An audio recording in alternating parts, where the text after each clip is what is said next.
You know, there's only so many times you can hear the F word said in a single movie before it starts to lose meaning.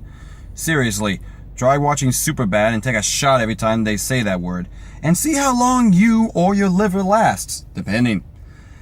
Yes, I just got out of the Hitman's Bodyguard, which had both Ryan Reynolds, who is slowly learning the art of the F word, from the master of the F word, Samuel L. Jackson, who literally uses that word as both a noun, a verb, an adjective, an adverb, a dangling participle, a predicate noun, and I do not know how he does this, but as an actual exclamation point. Yes, he'll just scream it at the end of his sentence because Samuel L. Jackson. They got the R rating just from his takes alone. So yes, the Hitman's Bodyguard. A enjoyable, if not slightly flawed movie. Sorry, as much as I love those two actors, it's kind of apparent that they're kind of the crux that keeps this movie going. Yeah. The best way to describe this movie would be a B-grade action movie with, I would say, A+, almost S-class celebrities in their respective field. Both of which for the high comedy and are mostly used for partnership styles. Samuel L. Jackson, in particular, in his Pulp Fiction movies, are quite noticeable for being able to work off his partner, depending on what time frame you look at in that movie, because time is about as coherent in that as it is in the Christopher Nolan plot. Or Dunkirk. And Ryan Reynolds is very, yeah. He's good in the movie, but you can't help but feel he's playing Deadpool. Deadpool before he becomes Deadpool.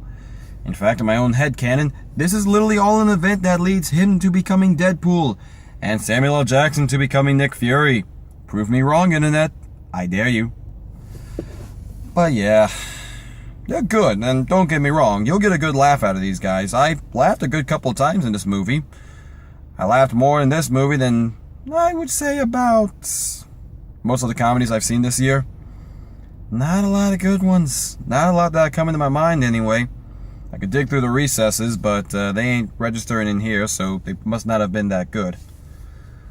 But yes, with all the greatness of Samuel L. Jackson and Ryan Reynolds, there is a noticeable flaw in this movie. Mainly everything else.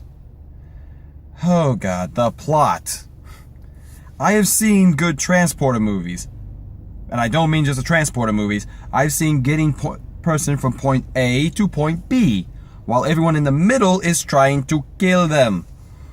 For example, 16 Blocks, an amazing movie, and if you haven't seen it, go.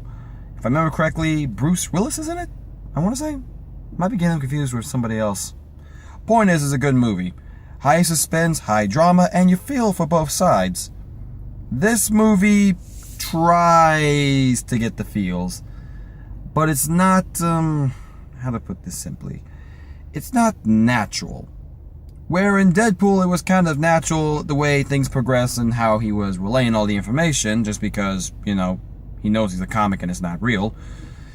And the events that transpire in, well, let's see, I could almost say Deep Blue Sea or Lost World or even the Star Wars prequels, they kind of feel natural to how they're coming across. Say what you will about some of the prequels, but at least they have somewhat of a narrative. It's coherent, and most of the things you can see make sense. In this movie, it seems kind of weird. It'd be like if I had a friend over here and halfway through this review, I just went over and go, "So how'd you meet your girlfriend? How'd you meet your lover?"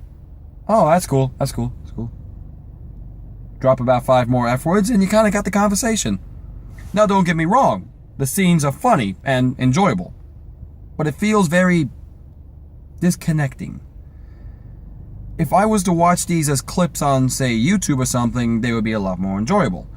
But seeing them stream from one to the next is very, like I said, disconnecting. But that's the minor nitpick aside. Like I'll say this way, while this may not be critically saying a good movie, this is definitely an enjoyable movie. It's one of those B-grade action films, schlocks. If you enjoy mindless action, if you enjoy just over-the-top humor just for the sake of over-the-top humor, if you like hearing the F word said, every 5 minutes. You'll enjoy this movie. The humor in it is as par as you would imagine, and like I said, the best I can say about this movie is that it is an enjoyably bad movie. And I won't even say bad, I would just say slightly above par, only elevated to a higher status just because of the delivery of Ryan Reynolds and Samuel L. Jackson. And yeah, there's one thing this movie kind of has that kind of makes you want to stop and think. In the real world, this would make sense. If you are a ruthless dictator, you're gonna have backup plans. But really? Did this movie really need a second, third act? Really? And it's not like that's a spoiler, they hint at it throughout the entire movie. And it's not what I figured it would be. But it was enjoyable to watch the action excuse me, unfold.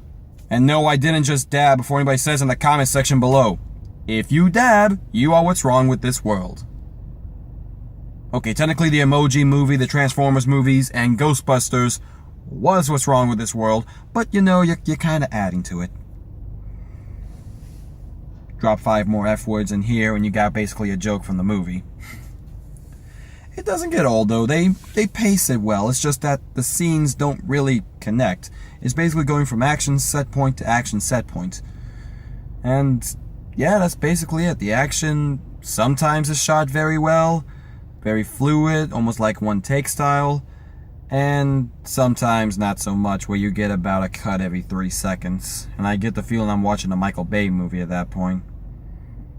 Yeah, and there's a very clear disconnect in where the action's taking place, and you can tell immediately, okay, he's gonna have all the chase scenes, he's gonna have all the high-speed chase scenes, massive shootouts, hand-to-hand combat. And given their ages, it would make sense. And someone just did a burnout right in front of me. Yay them. Someone clearly has just seen this movie and wants to reenact one of the final scenes. Clearly. And the cop's coming after him, so if this turns into a shootout, well, guess what? They really do want to reenact this movie. Yeah, it's one thing I do actually enjoy, and I will make a note of this before I get into the one little spoiler thing that I gotta talk about. The fighting styles are very different. Samuel L. Jackson is a mercenary. His job is to, well, hitman technically. His job is to kill people. So he goes straight for the kill every single time. Ryan Reynolds is a bodyguard who tries to kill as a last resort. And you see throughout the movie, he only really kills when he is forced into a corner and has to. Very Lupin the Third-esque. I give them credit. But yeah. So, yeah, most I can say about this, guys. This one's going to be shorter than my other ones. Enjoyable movie. If you're going to look for a cinematic masterpiece, you're coming to the wrong place. But if you don't want to see this in the movie, which I can understand, I highly recommend watching it on Redbox or Netflix, or eventually when you get the PG-13 version on TNT. Yeah, I can't imagine how they're going to censor this movie, but I'm interested to see. Just that little bit. So, getting to the spoiler section here, / one trailer I really have to talk about. Yes. So my one biggest gripe with this movie is the ending. You have a good build-up. They get to the courthouse. It's all nice. It's all lit. Stuff is revealed. You get the final punchline. It's really good. And then all of a sudden, the White House down happens. Someone drives a giant truck with C4 into the middle of the UN committee. And this dictator plans to escape. And this dude's, for the scenes he's in, is a cold stone killer. He's a ruthless dictator. He plays it well. He doesn't get egomaniacal and maniac until he, loses. But when he does, what's his plan? Yeah, let's assume for a second you escape the UN and flee back to your country. You think for 1 second no one's gonna come knocking on your door when you assaulted an entire UN assembly? Well, their equivalent of the UN assembly. Trial hearings. Yeah, people are gonna be mad. People are gonna want revenge. People are gonna storm into your country and string you up by a lamppost. That's what's gonna happen. But, yeah. So that's one thing. And then, really? No one saw this coming. Like, assuming this guy, you think he's really going to quietly into the night after he's killed numerous people, has basically a private militia that has snuck into every country on the planet? No. No, you need to have like 8 contingency plans for this. Little thing that bugged me. Not as much, though, as this trailer. So, I have seen some bad movies in my life. None worse than Tyler Perry. Specifically the Madea movies. A Medea's Christmas. A Madea Goes to Jail. A Madea Witness Protection Agency. And Boo! A Madea Halloween. They're making a sequel to that movie. How? Why? And more importantly, why? One sec, guys. There we go. Why? Why would you think that's a good idea?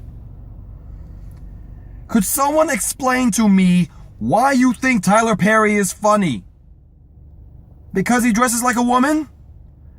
Because he goes, "Oh Lordy, oh no, we up against some serial killers now. I'm gonna punch the Grim Reaper right in his face." That's a line from the trailer. I paraphrased that punch the Grim Reaper in the face, but that's what she does. And then other person who might be Tyler Perry, I forget which characters he plays, because honestly I try to forget those movies the moment I see them, tries to charge the Texas Chainsaw Killer, or their version of it, and then chickens out at the last seconds. There was no laughter. That theater was dead silent, and it was packed. The only things that were empty were the front 2 rows, and I think I saw maybe like 3 people down there. That was it. Why? It's the sign of things to come, guys. The summer season's now officially over, and we're gonna slick into the fall with our horror movies and our Oscar baiting movies. It's gonna be a little bit of a lull. But next week, who knows? Will I go see the true story of how Bruce Lee truly got the right to teach his martial arts in the United States? Or will I go see the live action cinematic version of that Goosebump books, Say Cheese and Die? I don't know. We'll find out. But I got a little surprise for you all next week. Y'all getting the special treat on, well, I'll be filming it Monday, but it should be up by Tuesday. And if anybody can guess below what movie that is, I'll let you choose one movie I go to for free. That's right, guys. If you can guess in the comment section below what movie I am going to go see on Monday, next Monday, I'll let you choose one movie I am forced to see this year, regardless of what time it is. And I'll give a heartfelt review to it.